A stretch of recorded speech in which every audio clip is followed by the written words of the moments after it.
Well, hello everyone, and welcome back to another live stream. Look who I have with me today. The most awesome person on this planet, Stephanie Ravenscraft. How are you today? I'm well. How are you? I'm doing pretty darn good. Actually, I've never been better. It gets better every minute of the day. I was fine with pretty darn good. That was I know. That's why I did it for you, sweet pea. at least it All was right. Hey, original. it was original, yes. Hey, I want to let you know that today we're going to be talking about living life beyond the empty nest. Stephanie and I are in the process of redefining life and business for our partnership, our relationship, because we have entered this stage where we have a rather large space under this roof, and it's just the two of us and our pup, Leo. Mm. Anyway, Stephanie, let me ask you, are you excited to talk about what life is like now that we've entered into the early stages of the empty nest? I really am. Awesome. Yes. Cool. Well, here's what I intend. The benefits. What's so funny? I can hear you in my AirPods, but I can also hear you underneath me, and Ah, because my office is on top of yours, and should I whisper? Should I just talk like this? Is this it's so better much for you? better. I'll just do this for the rest of the No, stream. So, hi it's everybody. just funny that I can hear you in both places.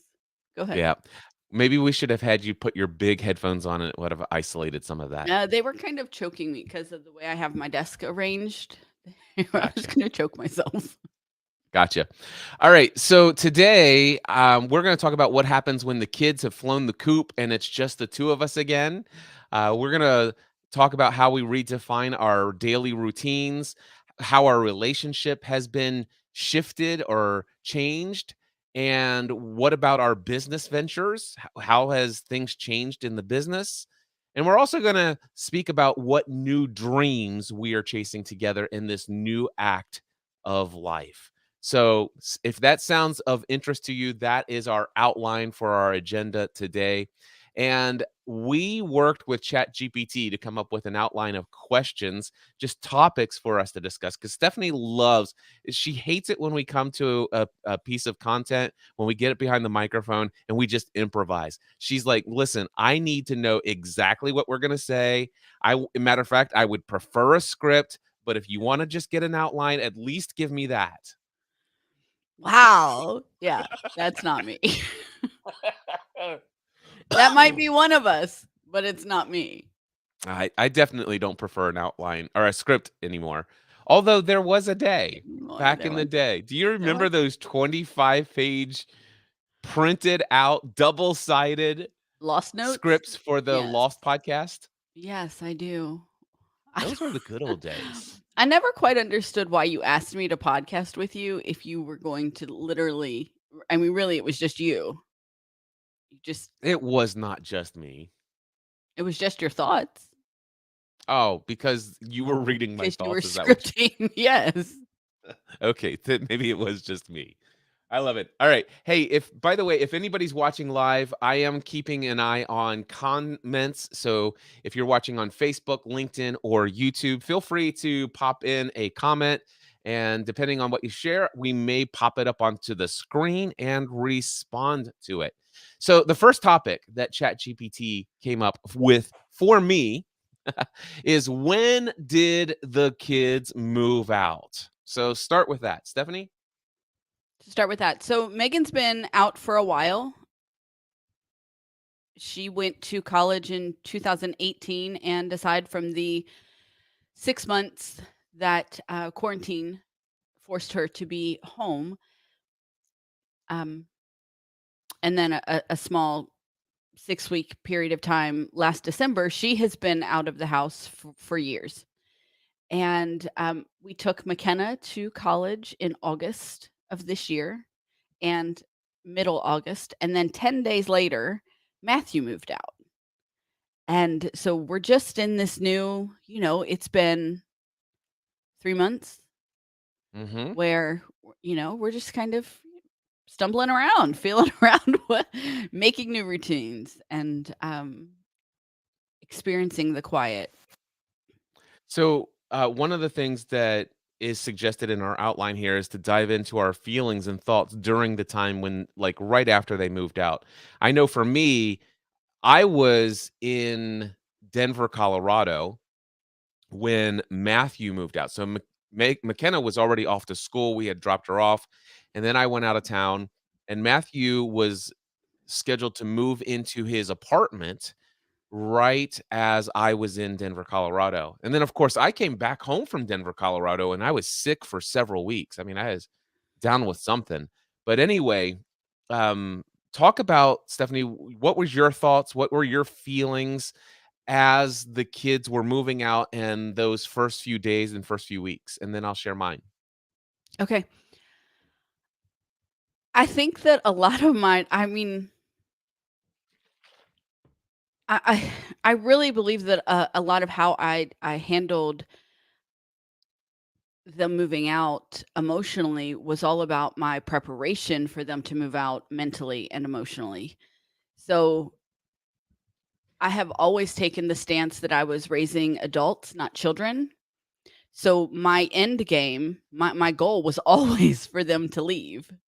That was always the plan. And for me, it was a completion of a job well done. Matthew moving into an apartment showed that we gave him enough time to, be financially stable, to know how to pay bills, to know, we didn't throw him out, we didn't rush him out. We gave him time. He moved out like 2 weeks before he turned 22. The girls moved out to go to college, so that's different. Megan calls it, what did she call it? Like, basically, like, interim adulting. Like, she gets this cheat phase into adulting because she went to college first, and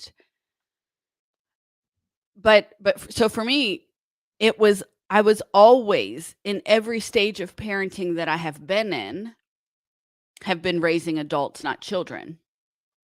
And when you are working with that mindset, you know that that's that's the purpose. That's what you're working toward. So for me, it really was the completion of something that I believe I did well. And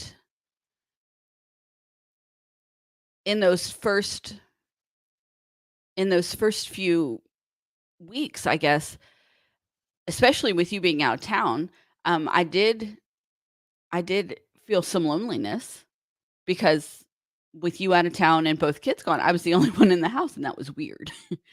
But at the same time, I also have a relationship with my kids where, they call all the time. I talk to Megan every day. I talk to Matthew. Wait a second. Don't go too far into we're Oh, getting am to I that skipping next. ahead? Oh, You're so skipping ahead. well, okay. So, There yeah, was some we're gonna loneliness, but other what's than that, I changed. didn't emotionally not yeah. Okay, so the emotions is there was a little bit of loneliness. A lot of that probably had to do with the fact that I was out of town is what I'm hearing, and you were in an empty house all by yourself. Um, and then and what I'm really hearing is you feel like, man, mission accomplished. And that was a an overriding theme for you and how you're perceiving the fact that they've moved out. Is that It accurate? really was. It really was. One of my favorite, with McKenna in her last year of school, when she was, in her senior year of high school and, just experiencing lasts for the last time, because I felt that with Megan and I felt that with Matthew, but knowing that, these high school milestones, these last were really the last time I was going to experience them with my children, um, I I was very, present and thoughtful and mindful of what was going on, but I celebrated the last time I had to pack that child lunch. Let me tell you, one of the most tedious jobs of parenting my children through this school phase was packing their lunch. And when it was all 3 of them, that was a nightmare because nobody wanted to have the same thing, and my kids did not buy school lunch, they refused. We watched a Jamie Oliver special. They were in elementary school, so, I mean, we're going on, you know, 15 or more years now, and they're like, "Absolutely not, we will not eat that food ever again," and they didn't, and I blame you for that because you were the one who brought Jamie Oliver into our house. Yeah. You I introduced us. miss by the way, I really miss beef and scallions. I wonder if you'd be willing to make that for me one day. I'll try. I Alright. think I still have the recipe in the closet, but, or in the cabinet. But that I mean, that was an exciting moment for me. I'm like, "Oh my gosh, I don't have to pack lunch. I don't have to ask her, 'What do you want for lunch this week?'" Because she always had a bad attitude. She didn't have a bad attitude, but she's like, I don't know." And and her lunch packing was very picky because there were things that she would normally eat, but she didn't wanna eat packed for lunch because it gets warm or it gets soggy, and like it was I celebrated that. Like there were really stages that as it was ending and as it was coming to a close that I'm like, "Oh my gosh, thank goodness I don't have to do this anymore." And that was one of them. I like it. So for me, my feelings during the time when it was approaching them moving out and then coming home.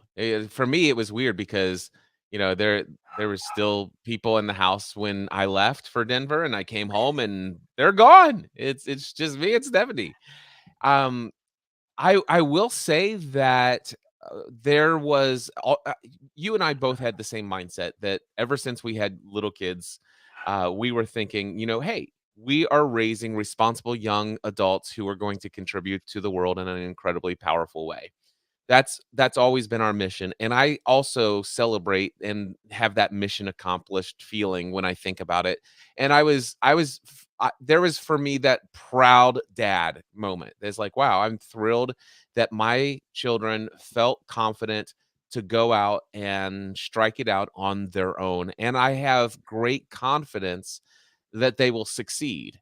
Not that we're not there to help if something happens along the way, but certainly I have a really high level of confidence that they're going to make it on their own, much in the same way that I did, and Right. I'm really excited to see how things play out for them. So there's a lot of excitement, there's a lot of celebration.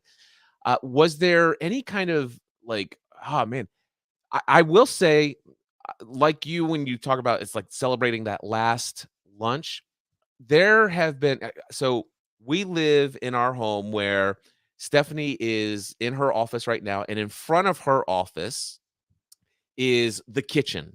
All right. So she can look out of her office, and then there it opens up to the entire kitchen area.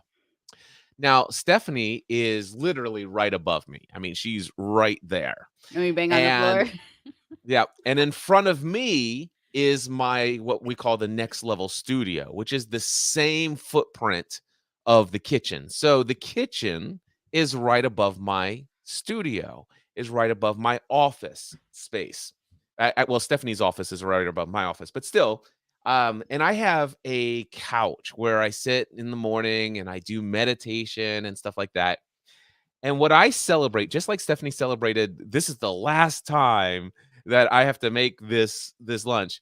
Um, I remember before I left for Colorado, I was sitting down here. I was on my couch, which is right underneath the kitchen in my office studio space, and I'm meditating.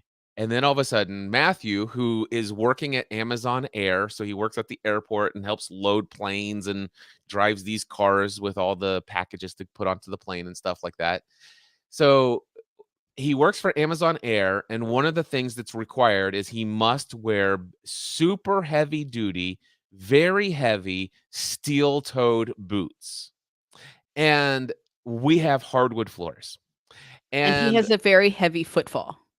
and he has that is putting it mildly. Well, He just has maybe the fee fi fo fum. I smell it is the Jolly Green Giant upstairs.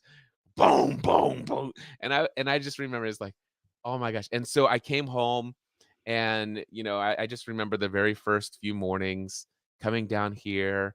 And next thing I know, it's like, it's really quiet in this house. Yeah. And there's only a handful of occasions when Stephanie is getting all dressed up to go do something and she wears one of those pair of shoes that has those hard heels on it that goes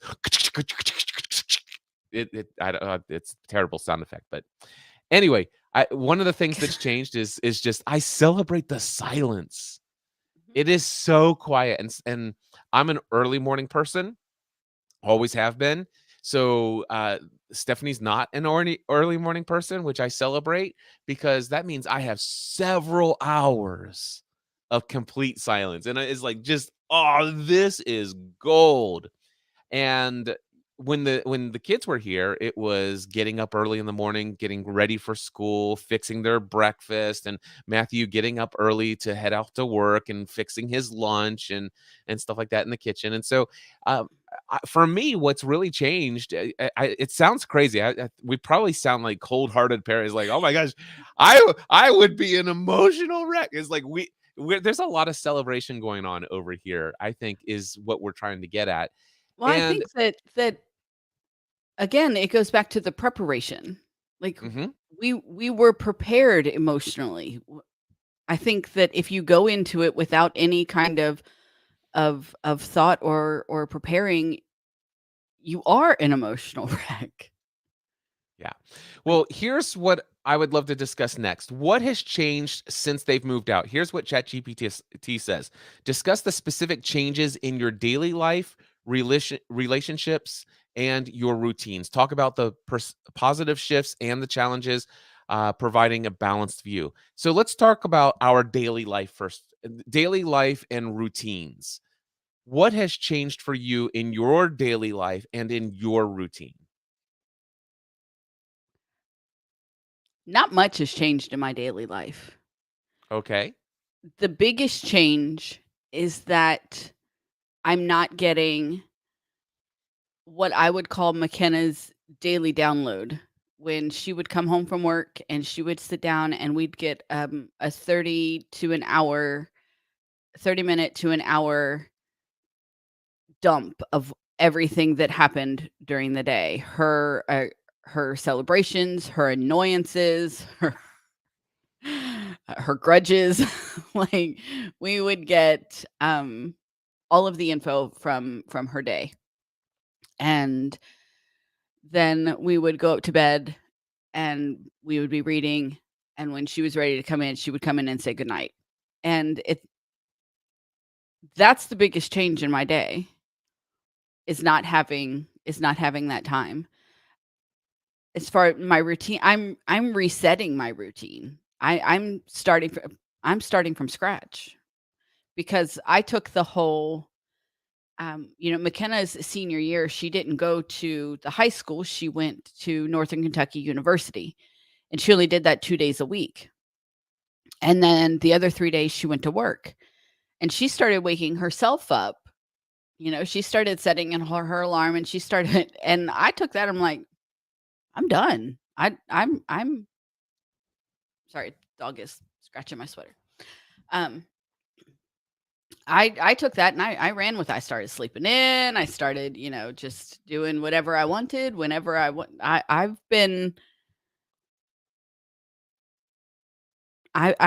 checked out almost in my routine when these things started ending. I was like, I'm free, I can do what I want, and I did those. So now I'm resetting a routine. I'm starting from scratch with how I want my days to go and what I want them to look like. I like that. It's amazing how I perceive your situation so much differently. And it has a lot to do with what has changed in my daily life is that I feel like I get a lot more Stephanie time. And the reason why I feel that way is because prior to McKenna going off to college, it was like, I'm down here in the office and here comes the pup. And I'm like, where are you going? Oh, I'm heading out to go help McKenna find sheets for her dorm. And so that's an after. So I go up to lunch, and where's Stephanie? Well, she's out with McKenna. And then another day, it's like, hey, where are you going? Oh, we're going out to see if we can find frames to put on McKenna's dorm thing.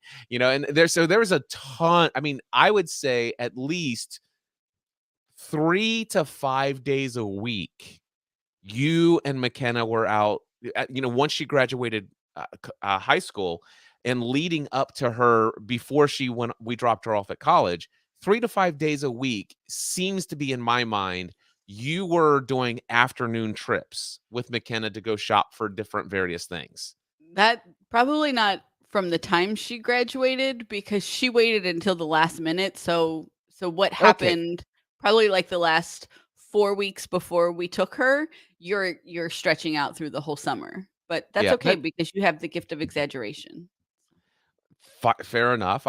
It's either exaggeration or it's just the presence of the recency Yeah. of that experience stands out in my mind. So, um, which is, by the way, was no problem. But what's amazing is that what has changed is like, wow, I walk upstairs and pretty much most of the time Stephanie's here. And talking about how, is it impacting our relationship? I'm noticing that we have more times and opportunities to either have lunch here together or to go out to lunch together.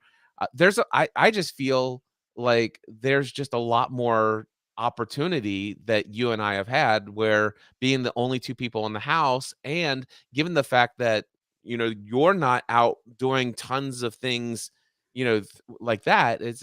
I've just noticed that you've been here more. And yeah, so that's something that I've noticed. And how it's changed my daily life is the fact that again, my morning routine is absolutely pristinely silent and quiet, with some occasional things that have, just one thing popped up just recently, and I'll talk about that when we get into what has it been like seeing your kids since they've moved out. And but I will just say that enjoy my daily routine. The big, the McKenna daily download, and it wasn't just McKenna, but Matthew also had a habit of after his coming home from work, he would come into our bedroom and say hi to the dog and pet the Leo and everything, but he'd also sit down and wanna, just say, "Hey, how's things going?" And he would talk a little bit about his day. So for me, one of the things that was sometimes a struggle was the fact that I had to convince myself to not get frustrated and upset. And I didn't always succeed at this. But McKenna would come in, we would go upstairs. It's time for us to go to bed. And then McKenna would come in, and that's somewhere between 10 minutes to as much as 20, 30 minutes.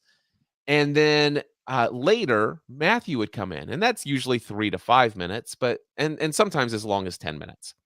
And me, I like to get up at 5 o'clock in the morning, and we're getting ready to do daylight saving time or whatever that thing's called, and I'm probably going to start getting up at 4 o'clock in the morning instead. So for me, I like to go to bed early, and I like to not only just go to bed, I'd like to actually get some sleep. And so, there's all this conversation happening and all this other stuff, and I just remember laying in bed. It's like, listen, in a couple of months, these two are going to be moved out of the house, and I'm absolutely certain that one day I will look back and I will wish that I had these opportunities and these moments, and I succeeded uh, more during those final few weeks that they were here. Um, but yeah, that is a major change. It's so weird to know that when Stephanie and I go up and we go to bed, that if I want to, and I do this occasionally, I can lay down, have my head hit the pillow. I will be absolutely out like 5 minutes into laying down, and I am off to dreamland, and I'm not woken up. So that is a major change. Um, but yeah, and the other big thing is that when Stephanie and I are watching television at night, we don't have the, McKenna coming in after work. We don't have Matthew coming in during, when he's not working, coming down to get a snack in between gaming. So there's not as we actually can make it through an entire episode of a television show most of the time. Although, again, when we get into the next, what's your experience with seeing the kids since they moved out? We'll talk about FaceTime calls from certain children, but or a certain child, not in a negative way. I don't mean it, but I there's know. one that contacts us more than others, and she knows who she is. So, but anyway, what I'm saying is what I'm actually really enjoying about the change is how much more time I get with you Mhm. because for me that I mean, it's not that was starved for your attention before. I mean, you were always there whenever I would ask for it, but what I love is that you're there so many more times, even when it's just like a happy surprise that I come upstairs, like, "Oh, what are you doing?" And you're just reading or you're outlining something in your planner, trying to make a list of something you want to do the next day, or you're looking at something like Stephanie's looking at houses and finding that next perfect dream home I for think this I next got it. stage of our life. I Yeah, I know think I you got do. it. So anyway, what do you think? How's it in your mind? Do you think it's had any impact in our relationship from your perspective? I mean, I see the things that you're talking about, but I saw those things before. So, because I've since McKenna started driving, I have always been in the house more.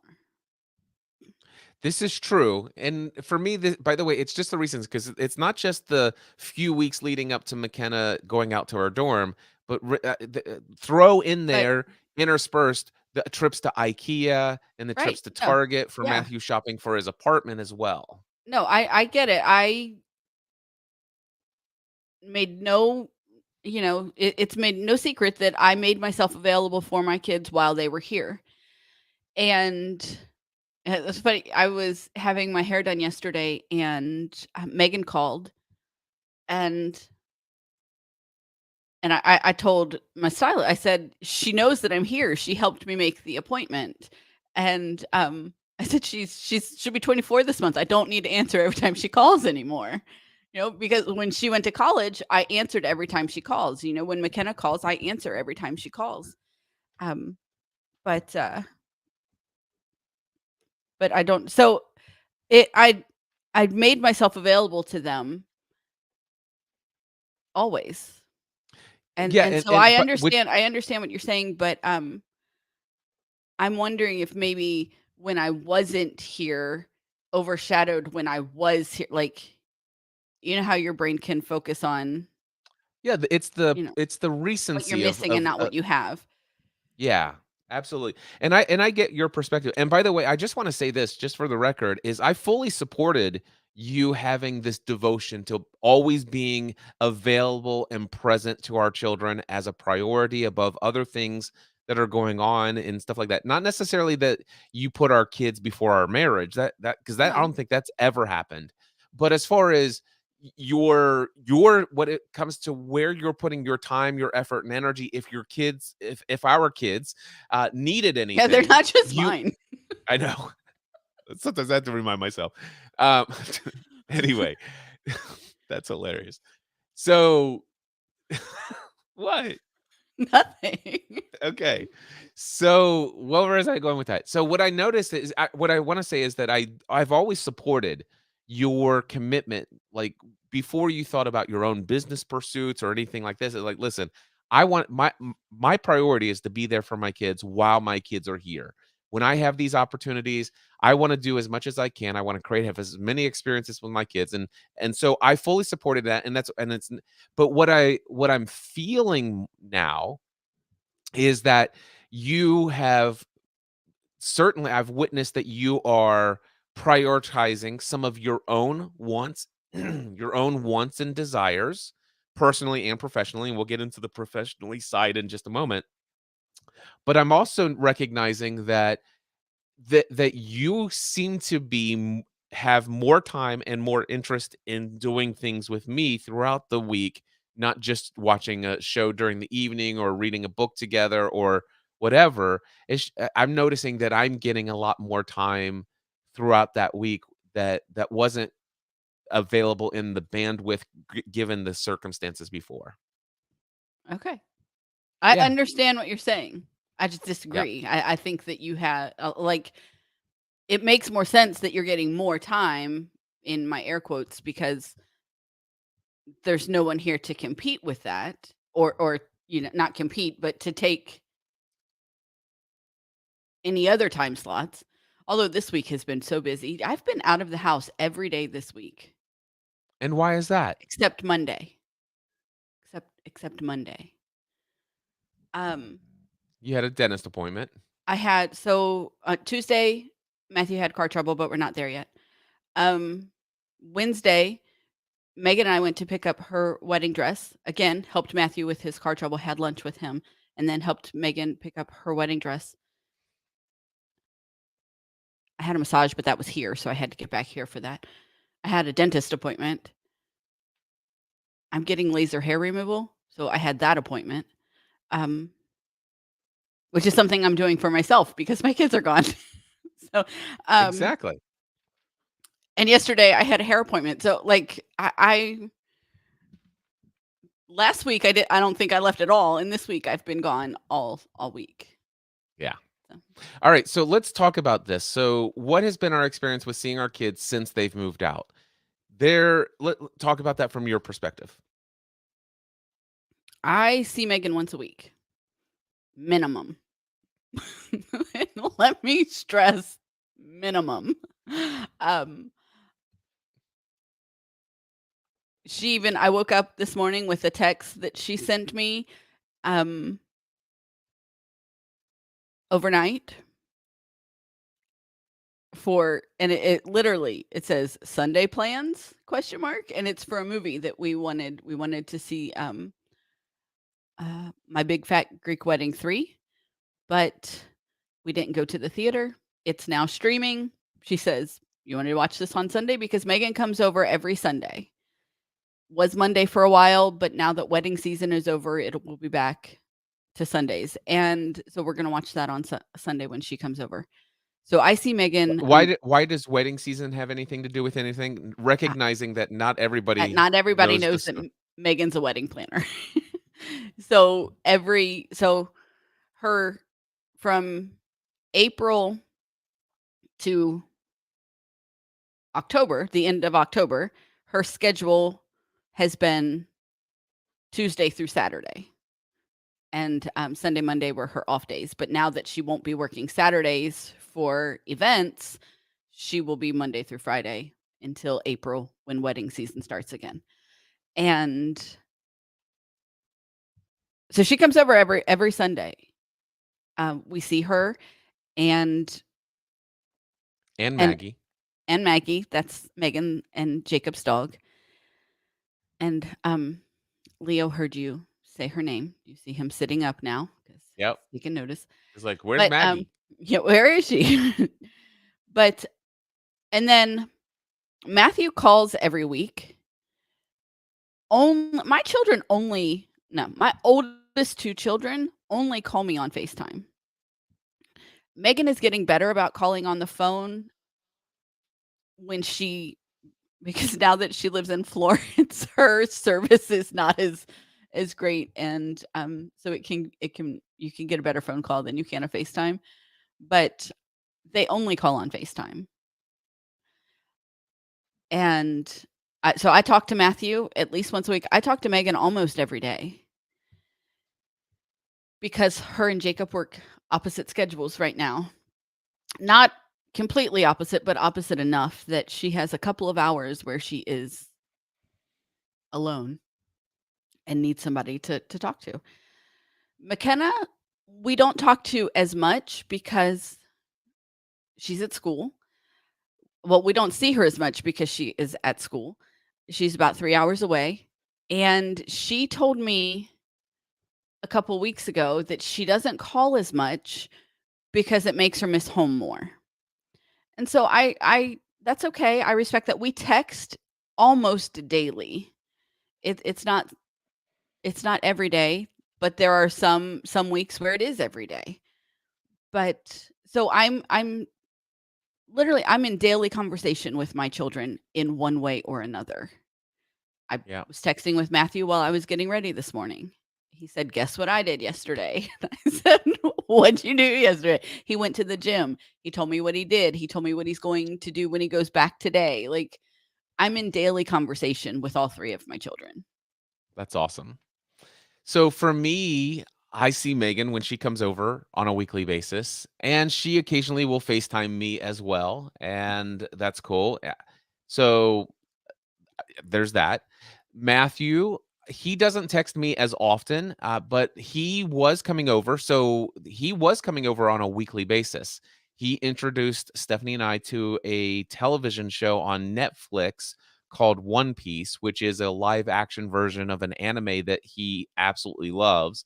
And it was a fantasy world kind of television show, and it was high production value. And Stephanie and I It watched was that show with good. him on a weekly basis, and we actually enjoyed it. More than that, I enjoyed the fact that Matthew was coming over every week. It was kind of nice to have him stop by and spend that time with us. The final time that he came over for that show, his girlfriend, Bella, came over, and we watched, like, 4 episodes back to back. Yeah, I really enjoyed that as well, although I kind of wish that we would have only watched 2 episodes and then maybe had them come back the next week and watch 2 more episodes, agreed. because I really enjoyed that. And if anything, I'm thinking, it would be kind of nice to see if maybe there's another show that Matthew would be interested in coming over and watching with us and making that, because I really enjoyed that. Not necessarily that I would want him to feel obligated to want that as well, but if he did, I really enjoyed that. I really do enjoy Megan coming over and visiting. I do enjoy Matthew stopping in when he does stop in, and that's fun. And McKenna has been home to visit 3 times since she's been at college. The first was a spring break, I think, No, was the it? Is first that was, like, 2 weeks after because we dropped her off in the middle of August with the words, "You're not allowed to come home until Labor Day." okay? And that's 3 weeks. But 2 weeks later, she's like, "Mom, I'm actually coming home this weekend because I have concert tickets." She had So she concert had tickets, that's concert what it tickets in was. Cincinnati, so she came home 2 weeks after we took her, and then she came home the next weekend for Labor Day. There And we then I go. think she's been home 2 other times Oh, 2 other times. also. Well, don't she was just here for the bridal shower, but she was here for less than That's what 24 hours. okay, so So, I almost forgot about that, yeah, so there are 3 times in my mind where she's been here for, like, a couple of days, like, yeah. she's sleeping overnight for a couple of times and stuff of that nature. But you're right, she did come home from the bridal shower. It was she came in, she went to the bridal shower, I think she spent the night and was out the next morning. Is Just that right? the next afternoon. Yeah, she was here literally, like, 22 hours. That's And, yeah, and some of those she was sleeping. But we did go to dinner with her on Friday night when she got in. We went to the Spirit Halloween store because McKenna likes Halloween and she doesn't get that from me. So I'm not sure where she picked that up from. But we had a very good we had a very good night. The 3 of us yeah, just and she really needed it. She was had that was a rough week for her. She was really missing it and really missing home and I got several texts that week that she just needed mom time. I think you got several texts that week that she was really missing you and just wanted to be here. And so I sent her a text message. I said, "Hey, how about when you get in on Friday, we have dinner, just me, you, and dad?" And her response was, "OMG, I would love that." yeah, And so that's what we did, and we had and it was an excellent time. We got, updated on, on what's going on with her, on what's going on with some of her friends, and the activities and the groups that she has joined since she's been down there. I am so glad like, she went her core best friends went with her, and so you have this core group of girls who have been friends for years, who all went to college together, but while they've stayed the core group of 4, they're meeting other people, they're joining groups, like she and her best friend Sean have, um, joined a D&D club. Like, I never would have guessed that of McKenna and John Cayley, but they have, and, Which, by so the way, so is Dungeons& and Dragons for anybody that doesn't know. yes, so, um, Maybe anyway, you and I that should look Friday. into joining a D&D club or I don't hosting know. a D&D club. I don't know. Like, we could do it virtually. Maybe. But, the most I know about Dungeons& and Dragons was when I was a kid. There was a kid in my neighborhood who had Dungeons& and Dragons, and I saw the cards and a board and all this stuff, and he was trying to explain. I'm like, "Yeah, that just does not sound interesting to me at all." well, and I think that So, it's completely different now. yeah. Like, And then, of course, whatever exposure, I've watched every single episode of Big Bang. So whatever, everything I think about Dungeons& and Dragons is practically from The Big Bang Theory. nice. Alright. Anyway, so yeah, and my experience with that is that, I love the fact that our kids have had the desire to come and visit. I'm enjoying those visits when they happen. I love those opportunities, and I one of the things that I am prioritizing is when our kids are home and available. It's a lot easier for me to prioritize that and make the most of it to be fully present, and in a way, I I'm having kind of a better relationship with each of my children and multiple of them together when they come and visit together. It's a better relationship now because w I felt like before there are so many opportunities. Which ones of these do I prioritize to be here and be fully present and all this other stuff, blah, blah, blah, versus let me go down and work on some projects that I'm working on down in my office or do my own thing. Now, it's like when these opportunities are arising, I tend to find myself fairly consistently saying, let me get that on my calendar. Let me make sure to be there and let me make sure that I don't have any distractions. I'd like to be fully present during this. And I'm enjoying it. It's the the reduction in the opportunity has made it easier for me to prioritize a more consistent level of opportunities that I participate in. Did that make sense? I think so. Okay, I think so. I think it did. Yeah. What I'm saying is I'm really enjoying maximizing the opportunities that exist now, and it feels good. It feels good. I think we have such an incredibly powerful relationship with our kids, and I think overall I love the fact that they desire to come and visit. I love the fact that they reach out. So let's talk real quickly. One of the things that I think you could probably hear from our stories of what we shared so far is that our kids don't only call us when they have a problem. But when they do have a problem, guess who they call? Do you let's start with each of our 3 children and go in birth order. So Stephanie, tell the stories in your mind of somebody calling because they got an issue. I just in birth order, I don't. So starting with Megan, So, what are starting with some Megan, times when um, I'm telling you, the one that stands out in my mind the most is the first week that she was at college, and she called, and something had spilled in the carpet, and she didn't know how to get it out, and it was not her carpet, it was her roommate's carpet, and and I was ready to, like, get in the car and go fix the problem for her, but that wasn't what either of us needed. She needed to learn how to fix it on her own, and so we walked her through, well, I walked her through that, and I mean, that was a huge learning experience for me, was that while, yes, I'm able to show up every time they have a problem, I don't have to. But on the other end of that, and this is one thing that I love about this safe space that we've created, we have welcomed our oldest 2 children's significant others into our family as if they're our own. I treat them no differently, I love them no differently.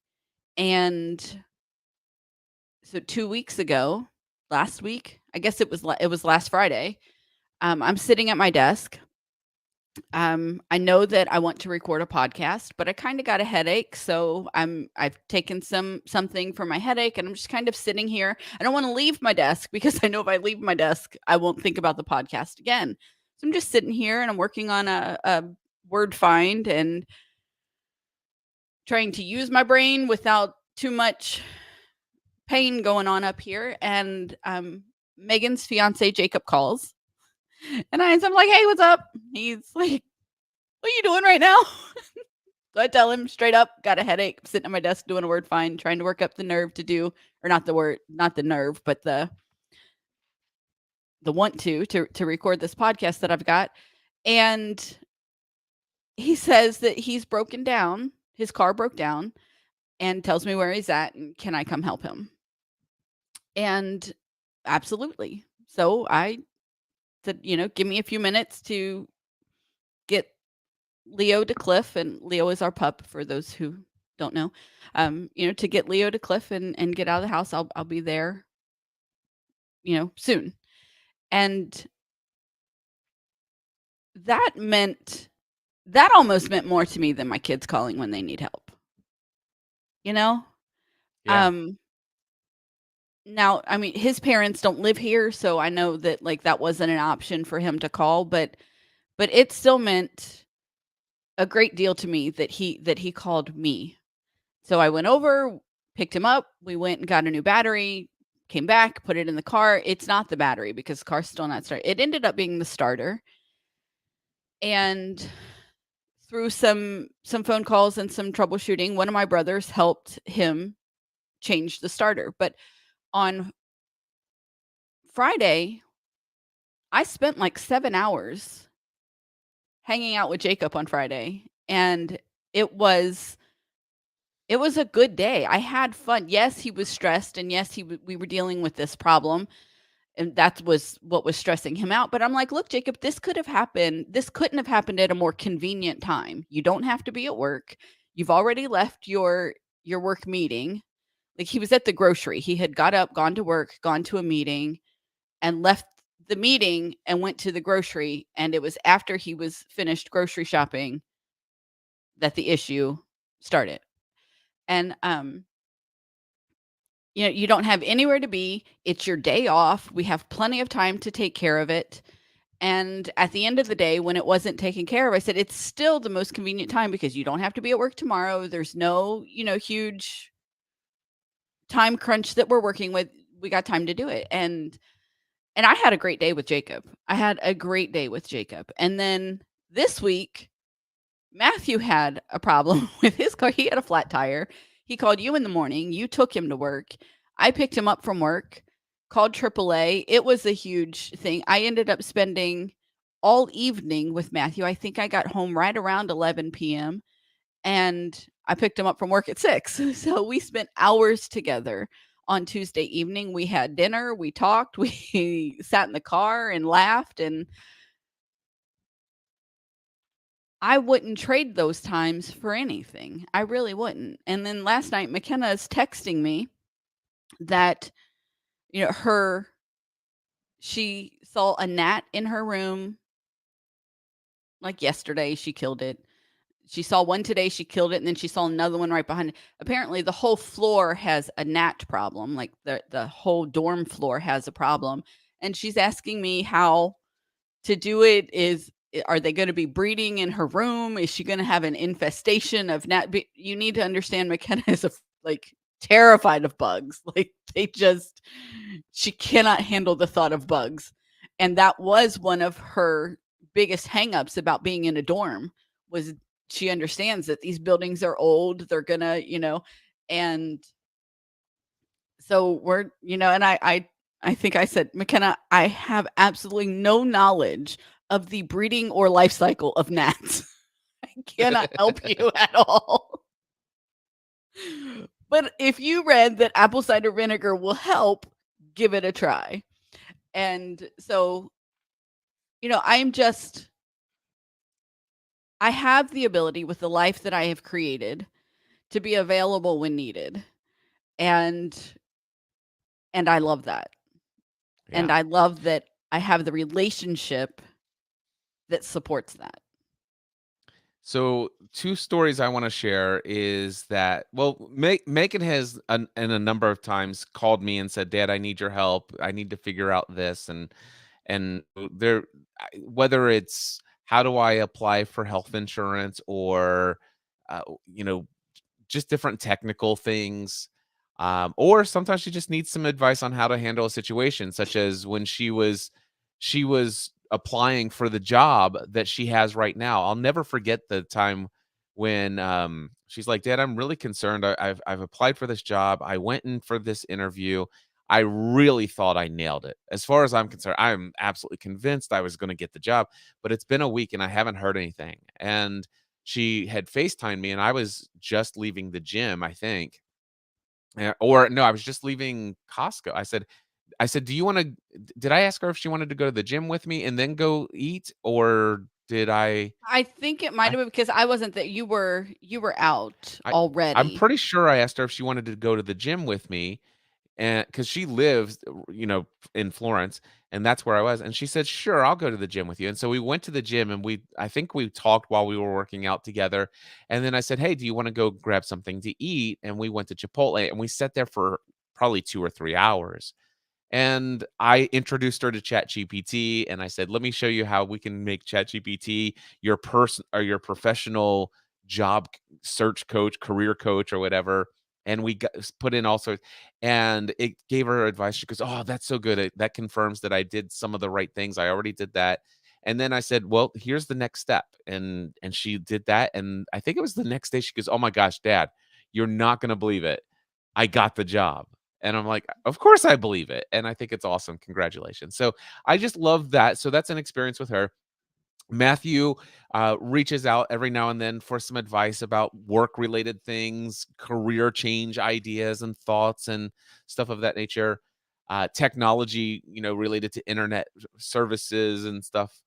And just recently, I was here I was talking about how much I love my quiet mornings and I get my daily routine. And it's like, and I get a FaceTime from Matthew, and he's like, "Dad, I need some help. I just drove all the way, like I drove from my apartment to UDF to put air in my tire, and I didn't realize it, but the tire was flat the entire time, and I've totally ruined my tire.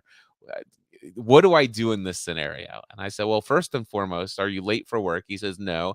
I said, "Do you need a ride to work?" And he says, "Yes." And I said, "Well, I'll tell you what, I'm on my way to come get you." So that was the end of our chat there. And so I just drove straight up to Burlington or the area there and Oak Brook area, and I picked him up. And I said, "Let's move your car over here, and we'll deal with your car after work." Because right now, I think the important thing is that you go to work so you can pay for whatever tire you're gonna have to. So I said, Let's hop in the car. I'll give you a ride for work, and either mom or I will probably come pick you up, and we can deal with this later. Don't worry about this. This is not a big deal. It's gonna get fixed probably by the end of the day. Sure, certainly by the end of the day tomorrow." And he didn't have to work the next day. So anyway, so it's those kind of things that I have those opportunities to do. And then there is one story, and I'll just tell this as briefly as I can. But unbeknownst to me, McKenna, who typically struggles with high levels of anxiety and frets about the details of practically anything that could possibly go wrong and tries to over control every situation and scenario. And if it's not absolutely within her control, she can get a little freaked out and worked up. But unbeknownst to me, she makes the decision, I want to go to a Hosier concert in Nashville, Tennessee. And I wanna go by myself because I last time I went to a concert with friends, they were a total buzzkill, and I don't want a buzzkill. So I'm going to this concert, I'm going to it by myself, I'm buying my own ticket, and I'm blah, blah, blah. So, unbeknownst to me, my what is she 18 still? 18. Yep. Yes. So my 18-year-old daughter, who has high levels of anxiety, She decides to drive by herself from Bowling Green down to downtown Nashville all by herself. And then she's called and by the way, she's like, called a actually, she called me, "Hey, Dad, I really need you to help me." This is like a couple of days before this concert. "Dad, I need you to help me. I'm doing research on finding a parking garage, and it's as far as I'm concerned, I've been told on the internet that I can prepay for parking at a garage, and I want to do this so that I know exactly that I have parking. I'm trying to control every possible thing that could go wrong. I'm looking up every detail about this. Can you help me?" And it's like, "This parking garage says that it's close. Can you help me confirm that it's close? And can you confirm that this isn't some sort of fraud and that I'm not just having some website take my money?" And so I'm like, "I've never heard of prepaying for parking at a garage. You just go and you look for parking and you pull in." But no, not McKenna. You do research ahead of time. So she finds her parking garage. I said, "Well, I've never heard of this before, but I did some research. I found Reddit, and it sounds like there's a lot of people who have complained about this in New York City, this particular service in New York City. There's people who have complained in Los Angeles, but there's tons and tons of reviews of people who really swear by this service and they use it all the time.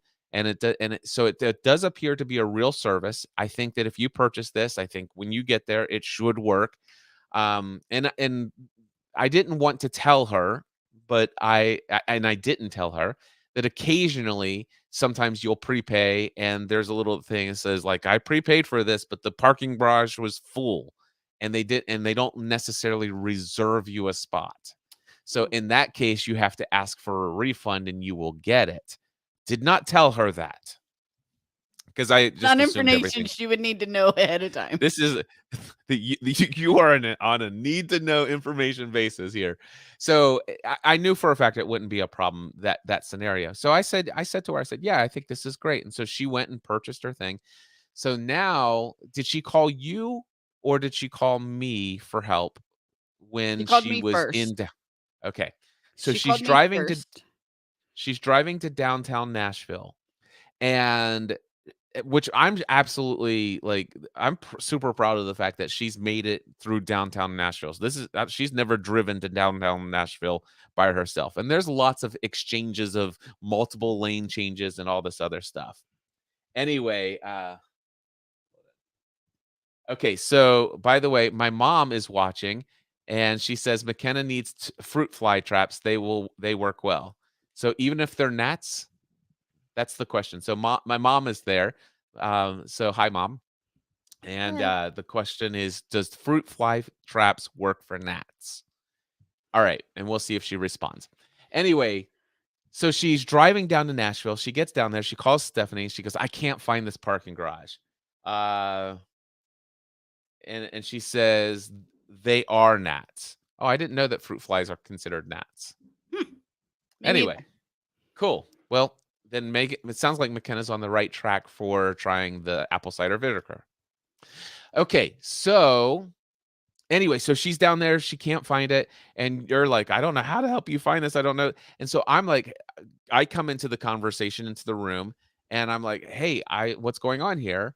Hold on. And Is this McKenna's before or after she hung up on me the first time? that's you s Because I I said, "I don't know Stephanie how." has a my perception, and you tell me if you agree with this, you have the tendency to sometimes get triggered by McKenna's high levels of anxiety. Is that accurate? It's yes, I can say that that is probably an accurate generalization.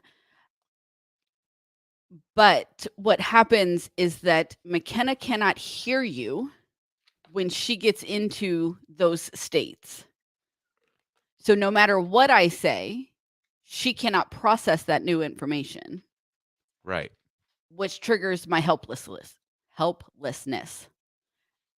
I'm 4.5 hours away. I can do nothing in my in like it triggers my helplessness when I Okay. cannot offer new information into her processing because she is so stuck in that panic and that anxiety that she is just swirling her negativity on constant loop. Yeah.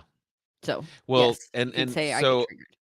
so I don't know when I came in, but maybe she's hung up on you once or whatever, but I come in and so I take over the call. And I have her on your phone and I have my phone and I'm pulling her up on Find My. So I can see where she's at in Nashville. And I ask her if she can tell me, what the address is. And she tells me the address. And I'm like, okay, let me find that. And I'm going to steer her to that address. The only thing is the address that they put on this receipt or whatever was not the address of the garage.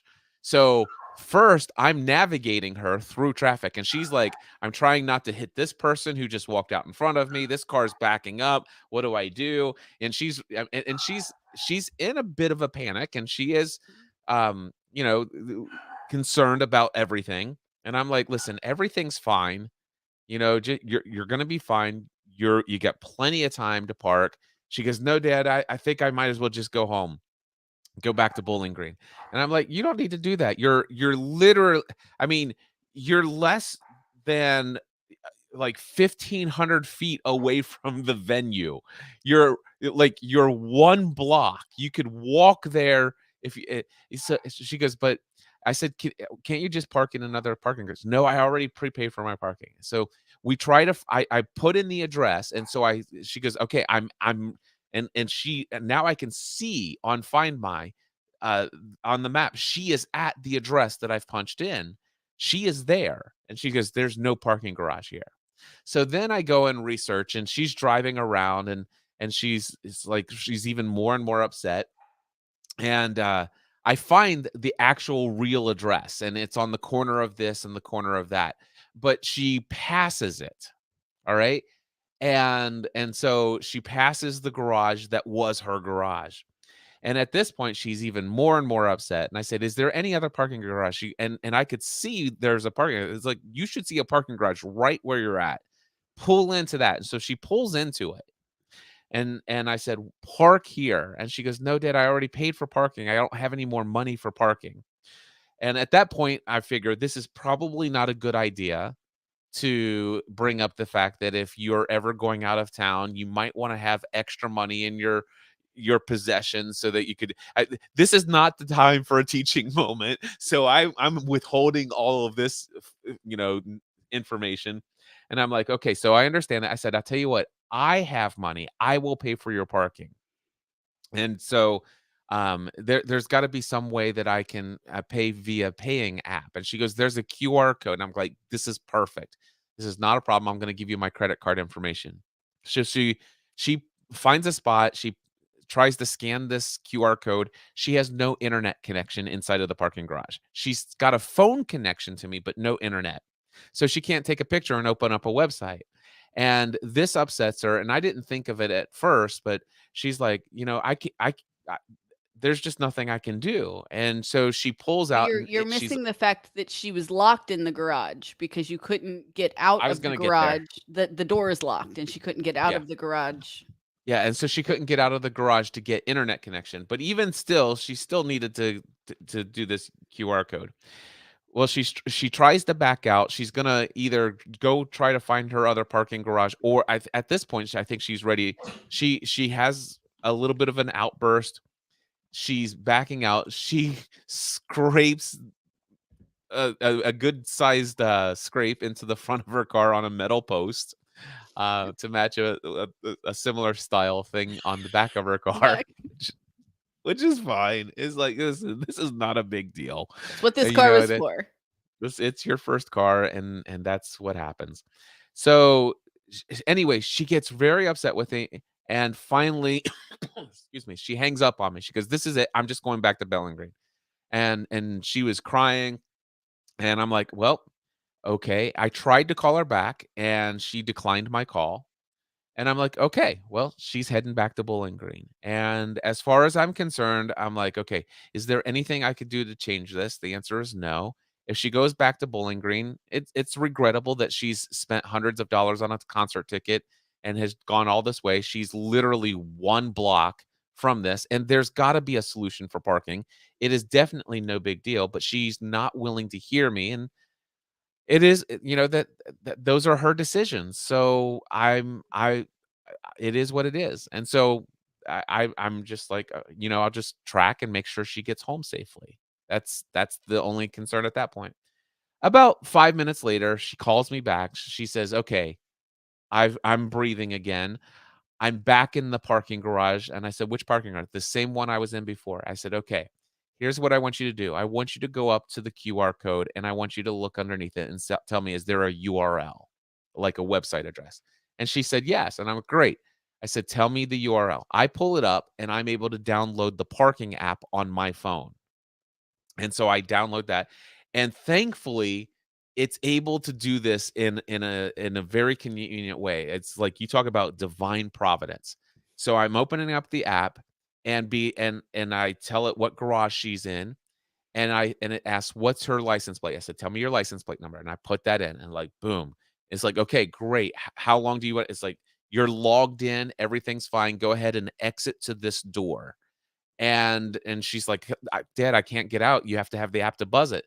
And thankfully, you don't have to be on site to buzz it. So I said, "Which door are you in? Door A or door B?" She goes, "It's door B." I said, boom. I press a little button in my app and she goes, I said, "Try opening it now." She goes, "Oh my gosh, it opened." And I said, "Great." I said, "Go to your concert, have fun. Which way do I turn?" "Turn right, look, go across the street. You're right there. You're literally across the street from the concert." And she's like, "Ah, this is amazing. Thank you." And she goes to the concert, and I said, "Listen, you won't be able to get back into the garage without me pressing this button on this app, so you're gonna have to reach out to me." And I wanna read this to you. This is, let's see here. It'll take me just a second. Where okay. Thank you so much for okay, "Thank you so much for helping me figure this out. I'm sorry I get so worked up. I know it's not easy to deal with." I said, "I love you and I hope you are enjoying your concert. When you're done, call me when you're walking back to the garage." And I said, "I know how to unlock the door from the app." Okay. And so she did. She called me when it was done. I beeped her in, and she got into the car and she was able to drive home, and she texted me when she got back at school, and I saw that and I went to bed. So the next morning I said, "I saw this last night after you sent it to me, but I figured I'd reply this morning. I'm very proud of you. While while if I would have been asked for my opinion about you going to this concert all by yourself, more so driving into the big city for a concert all by yourself, I would have probably discouraged the idea. However, you are not dumb," because that's something she was, "I'm so dumb." I said, "You're not dumb and you didn't do anything wrong last night. In fact, it was one of the single most bravest actions you've ever taken in your life. We all make mistakes and worry about things needlessly. When we do something so far out of our comfort zone, but you did amazing. You stopped yourself from leaving that parking garage. You called me back," and I put in parentheses, "resourcefulness, and you overcame that voice in your head that was telling you lies about the situation. You are amazing, and I'm proud of you. You learned so many valuable lessons last night. I love you so much. I'm so freaking proud of you." And then I said, "You freaking rock." Only I didn't say freaking. Anyway, she says, "I love you, Dad, and that means a lot. I really appreciate it. You freaking rock, and you're the reason I actually got to see that concert last night, and I'm very thankful for you." And then I said, "No," and then I put in all capitals, "You are the reason." And then it's regular caps. Um, "You are the reason that you actually got to see that concert last night. You made it happen by having the dream to do so in the first place. You are the one who paid for the ticket. You are the one who overcame your anxiety about going into a city alone. You are the one who made a plan to make it happen. Not all plans work out perfectly. You are the one who called for assistance. You are the one who got through all of that anxiety and chose not to drive back to Bowling Green after hanging up on me. You are the reason you got to actually see that concert last night, and I simply helped you when you asked for help." There are so many powerful life lessons that you can learn from last night, which is why I'm so proud of you. But you are very welcome for the help. I love you. Anyway, so and also one other little thing about McKenna in this, the experiences with your kids since they've left the house is McKenna and said, "Hey, what do you got? Do you have plans for Saturday or Sunday?" And I said, "No, why? You want to go to Renaissance Festival?" And I'm like, "Yes."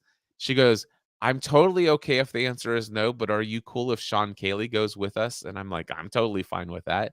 And so one of the 3 times, or I guess technically 4 times that McKenna's been back, one of them was to come home to go to the Renaissance Festival Mhm. with me. How cool is that? I think it's So, incredible. anyway, those are our stories. This is the opening and the beginning of our empty nest phase. And, yeah, anything you wanna add to any of that story?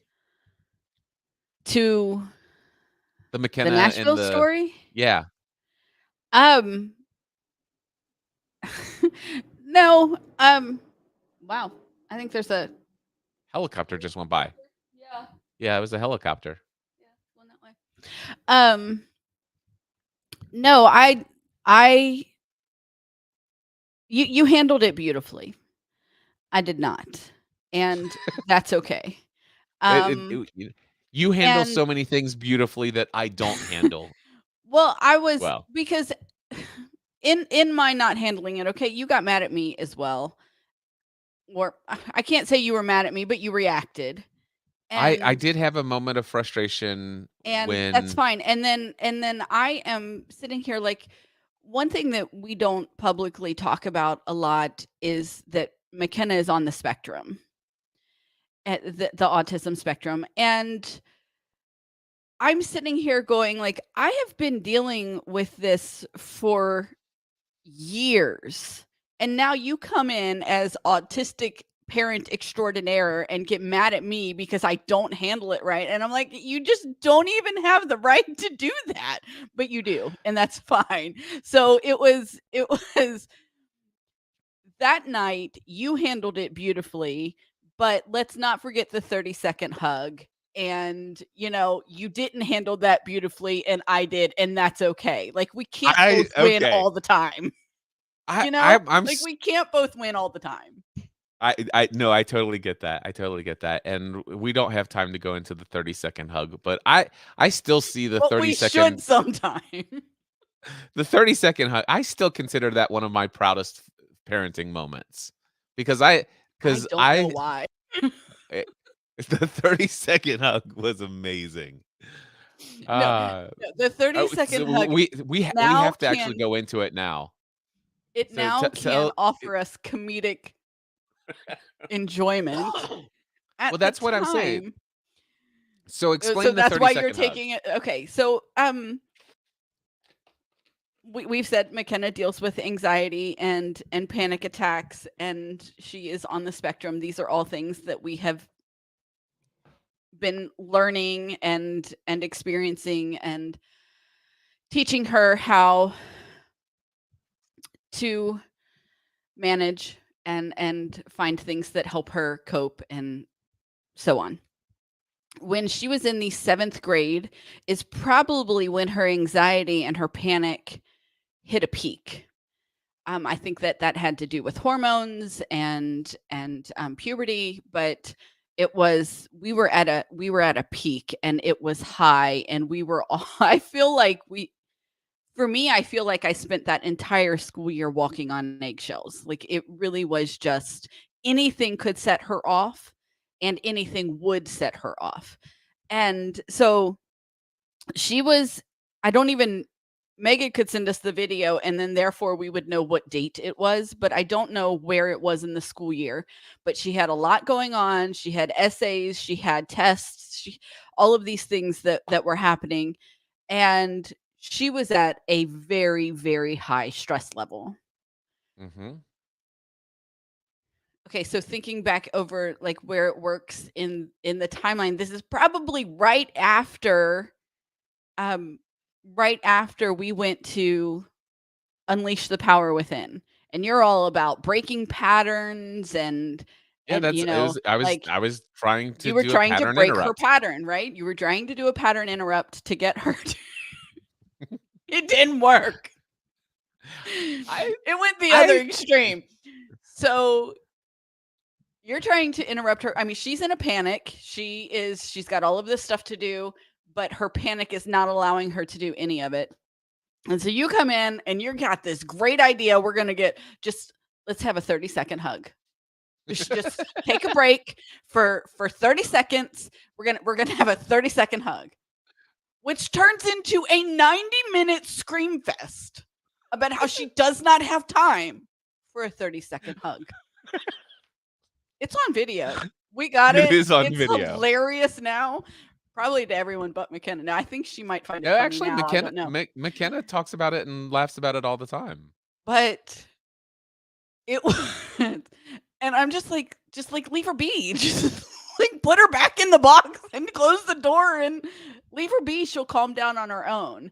And, because one of the things that I have learned in parenting McKenna is that, there's a time to pattern interrupt, there's a time to work through it, and there's a time to close the door and let her, Well, deal with in it herself, in like, let her work through it herself.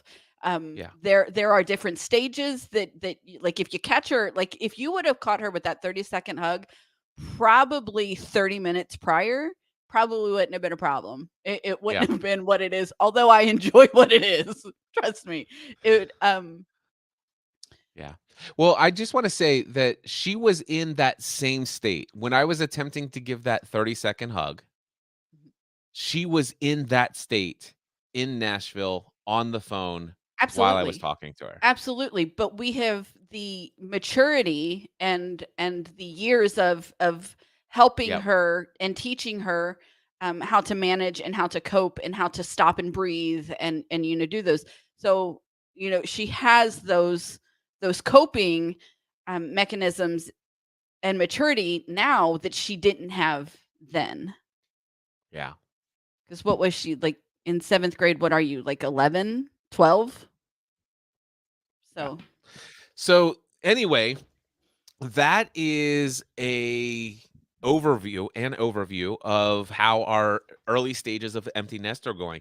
It's actually going incredibly well. I am absolutely blown away by the ways that we are in connection and communication with our kids, and I we're enjoying the fact that they are navigating these transitions in their life in such a, I think, a really healthy way. So, yeah, I'm enjoying the time with Stephanie that I get. The increased time with her is super nice. In fact, it's 11:42. Do we have plans for lunch? I know that after this, you want me to help you do your unboxing video, I but do wanna we do have an plans for unboxing lunch? video. We don't have plans for lunch. We're going to Would you like to? unbox which doesn't have to have we can have lunch first. We're gonna go to Hobby Lobby, and you're gonna string my Christmas lights. Oh, yay. I got all sorts of fun things to do today. Well, So, I mean, or do we're you want gonna to go buy a out to new lunch? Christmas tree. You choose. I would I'm like to go stringing out to lights lunch. today, my Yes. friends. This has So, been what this has been Cliff's option since the lights on my pre-lit tree, have gone out. I can buy a new tree, or he can string lights for me. The first year it was an offer. I'll string the yeah. lights for you. And so now I'm just like, well, you can string my lights or I can buy a new tree. So I think on our topic list, we're on the 3rd year of you stringing my lights. I'm stringing those lights. We'll be stringing those lights on that tree for many years to come. I know I like the Anyway, tree though. I really I it is a good love the tree. tree That's and I don't want to have to I really don't want to have to buy a new one. yeah. So So we were going to talk about how the business aspect of our relationship has changed and stuff like that. We're just going to set that aside. So rather than bringing back, because the idea here today in my mind was there were three different podcasts that this could potentially show up in. One, obviously, this is a Family from the Heart podcast episode. Number two, and I'm going to ask you, do you want this to be in your Thriving Mosaic podcast feed? Since there are many people who are subscribed to your Thriving Mosaic podcast that don't listen to Family from the Heart. yeah, I could do that. All Most right. definitely. And the other one was our building a life and business together. I was thinking maybe this live stream could be the potential of bringing that show back into active production. So I don't think we've talked enough at all about business at all in this. I So don't we're think we not going to talked do about that. business at all. So with that being said, Stephanie, what we need to do right now is we need to so this is behind the scenes. This is what's going to happen. So we're going to wrap up here in just a second. Then after you guys finish, at the end of what you're about ready to hear, this podcast episode is going to stop. But what you don't know is that afterwards, Stephanie and I recorded an intro for Family from the Heart. And then separately, Stephanie recorded an intro for Thriving Mosaic. So whichever feed you're listening to, what you heard at the beginning was recorded after what you're about ready to hear as we close. Did that all make sense? I think it made sense to It did. me. No, it did. All right, great. Great. All right. So, with that being said, I just want to make a couple of announcements. Number one, if you are interested in some personal coaching or professional coaching, both myself and Stephanie are available for one on one coaching, whether it be related to your goals in family, whether it be goals related to your profession, your work, your mindset overall. Both of us are available for coaching. All you have to do is email either of us. You can email Stephanie at stephanieravenscraft.com or Cliff at cliffravenscraft.com. Either of us that you resonate with, that you'd like to have a one-on-one coaching experience with, email us and put coaching in the subject line. If you are full-time self-employed, Stephanie and I host a weekly, actually, I technically host a mastermind group called the Next Level Mastermind, but Stephanie is also in the Next Level Mastermind as well. She is a member within the Next Level Mastermind. So you could meet with us and other self-employed full-time business owners or full-time self-employed business owners on a weekly basis in the Next Level Mastermind. You can learn more information about that at nextlevelmastermind.info, not .com. So links to all of that in the show notes. Stephanie, until next time, tell everybody to What? I don't know. It'd be You're the it'd closing be line. it'd be different for whatever podcast that It's we were Family from the doing. Heart So or Thriving Mosaic. I would tell everyone to do everything to live your life on purpose. That's what I would tell everyone. To All right. live your So, life on purpose. all right, let's do this. Until next time. Live your life on purpose. Mindset Answer Man. All right, let's pull this up here.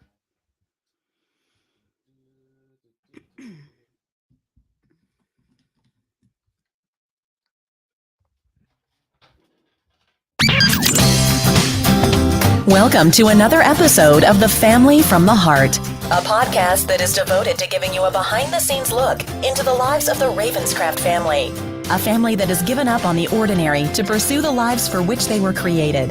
Now, here are your hosts, Cliff and Stephanie. Well, hello, everyone. Welcome back. Stephanie, how are you? I'm very well. How are you? I have never been better, and it gets better every minute of the day. You need a new tagline. How many times are you going to tell me this? I don't You need get a a new tagline. My tagline is awesome. I love it.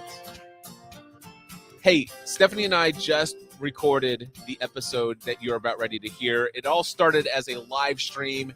We're going to be sharing with you what it's like because Stephanie and I have just entered a new phase of life. What phase is that, Stephanie?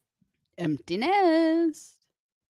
Empty nest. If you've ever wondered what life would be like for Cliff and Stephanie Ravenscraft after their kids have flown the coop, this podcast episode and this conversation you're about ready to hear right now is for you.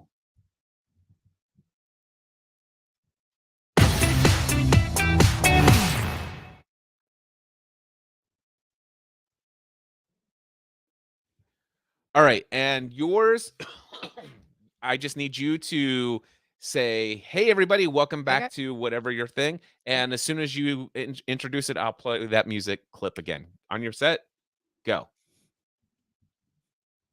Hey, everybody, welcome back to another episode of Thriving Mosaic. I'm Stephanie Ravenscraft. I just finished doing a live stream with Cliff talking about this stage of life of empty nest and what it's like for us in this first few months. And that is what you are getting ready to hear. And that's a wrap. Yes. So I just wanted to say, like, for the family from the heart, it's funny to think that, like, there are still a few listeners who started listening to us when we were doing Lost, and, like, McKenna was an infant. Yes. Anyway, Yeah. that's all. That's awesome. All right, stay on here, Stephanie. I'm just gonna do this real quick.